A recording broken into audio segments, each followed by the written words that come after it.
pemikiran sektor energi telah bertransformasi. Efisiensi energi, transisi energi, minyak dan gas, PLTU, teknologi baru pembangkit listrik, energi surya, biogas, gas rawa, panas bumi, inovasi, hilir energi. Solo Pos Media Group mempersembahkan Ekspedisi Energi 2022.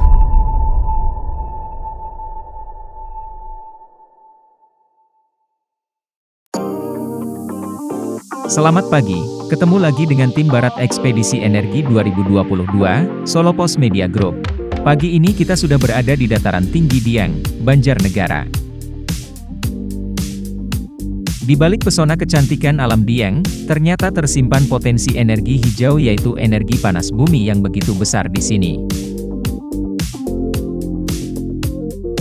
Di sini terdapat pembangkit listrik tenaga panas bumi milik PT Geodipa Energi.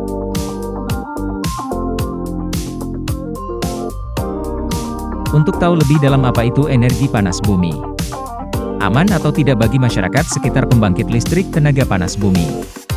Langsung saja kita tanyakan pada ahlinya. Human Capital dan Finance Unit Dieng 1 PT Geodipa Energi, Bapak Agus Supriyanto. Jadi prinsip kerja geothermal itu kan sumber energi ramah lingkungan, dia masuk ke renewable energy. Kenapa? Karena dia closed system, tidak ada yang emisi yang terbuang ke lingkungan. Dia prinsipnya sama dengan orang masak air. Ada panas, kemudian ada air, karena panasnya tinggi menimbulkan tekanan.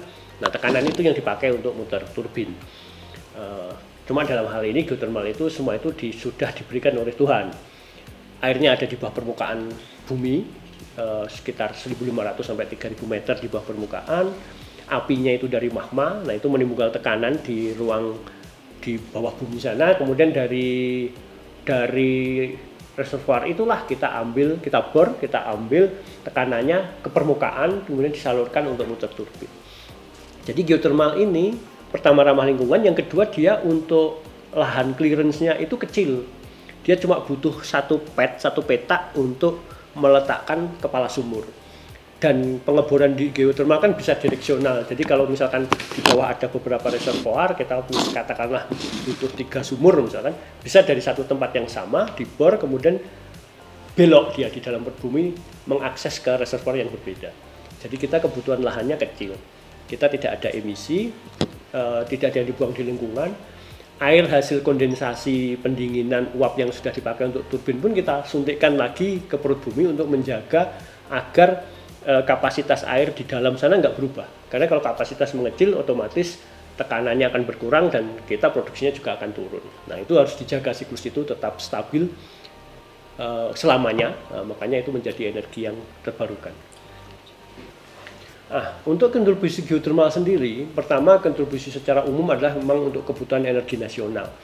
Di mana saat ini kecenderungan di dunia pun kita mulai berkurang penggunaan energi fosil yang memang kurang ramah lingkungan menjadi energi-energi terbarukan. Geothermal sendiri di Indonesia dia 40% dari kapasitas dunia. Artinya di Indonesia masih sangat banyak potensi yang bisa dikembangkan. Nah, untuk lingkungan sekitar tempat pemanfaatan geothermal itu, untuk daerah penghasilnya sendiri sebenarnya punya 3 manfaat langsung secara finansial. Yang pertama itu bagi hasil, jadi dari laba perusahaan geothermal akan disetorkan sebagai setoran bagian pemerintah, sehingga dari pemerintah akan dibagi antara pemerintah pusat, pemerintah provinsi, dan pemerintah kabupaten. Kemudian ada bonus produksi yang itu dihitung dari hasil penjualan listrik oleh perusahaan geothermal, yang itu menjadi bagiannya pemerintah pemerintah kabupaten setempat. Dan yang ketiga program CSR, yang itu wajib dari perusahaan itu diberikan ke masyarakat sekitar. Selain itu, geothermal juga akan membuat manfaat atau dampak terhadap lingkungan yang tidak secara langsung berbentuk finansial. Misalnya penyerapan tenaga kerja, kita akan utamakan untuk tenaga kerja lokal. Kemudian penyelamatan lingkungan, karena geothermal ini butuh lingkungan yang sehat. Kami butuh lahan yang hijau, yang dia mampu menyerap air hujan untuk menjaga kapasitas air yang di bawah permukaan, sehingga kami program lingkungan juga harus dijalankan dengan baik, selain program pengembangan masyarakat. PT Geodipa Energi terus berupaya meningkatkan komposisi bauran energi listrik nasional yang bersumber dari energi terbarukan panas bumi. Energi panas bumi saat ini baru menyumbang 2.276,9 MW listrik bagi Indonesia. Dari PT Geodipa Energi kita berpindah ke Desa Bantar, Kecamatan Wanayasa, Kabupaten Banjarnegara, Jawa Tengah. Kita akan melihat pemanfaatan gas rawa purba alias biogenik shallow gas untuk kebutuhan dapur 100 rumah di desa tersebut. Nama saya Eko Purwanto, Kepala Desa Bantar, Kecamatan Wanayasa, Kabupaten Banjarnegara. Ini saya jelaskan bahwa ini adalah separator alat untuk menarik gas rawa kepada masyarakat setempat. Sampai saat ini baru terpakai 100 KK. Ini adalah bantuan dari Bapak Gubernur pada tahun 2020 dan 2021. Dari SDM Provinsi Jawa Tengah dan Banjarnegara selalu memberi edukasi kepada warga kami, memberikan sosialisasi terkait penggunaan gas rawa dan pendampingan waktu pembuatan bantuan dari Bapak Gubernur ini.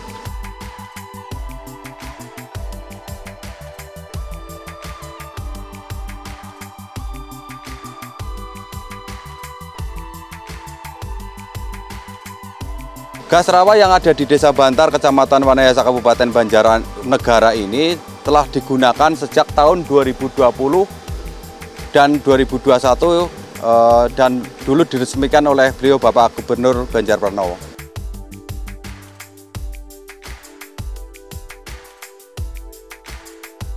Perjalanan hari terakhir Tim Barat Ekspedisi Energi 2022 Solo Pos Media Group selesai.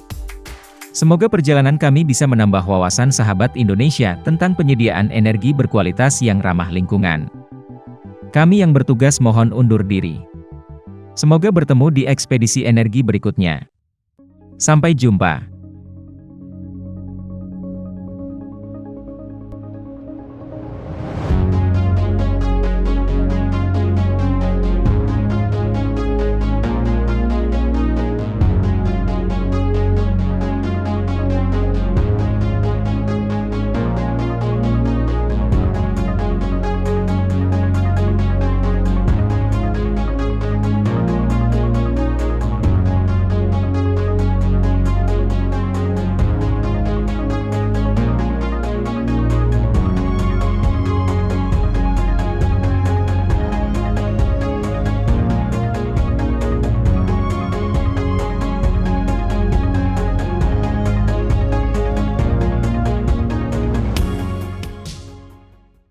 Solo Pos Media Group mempersembahkan Ekspedisi Energi 2022.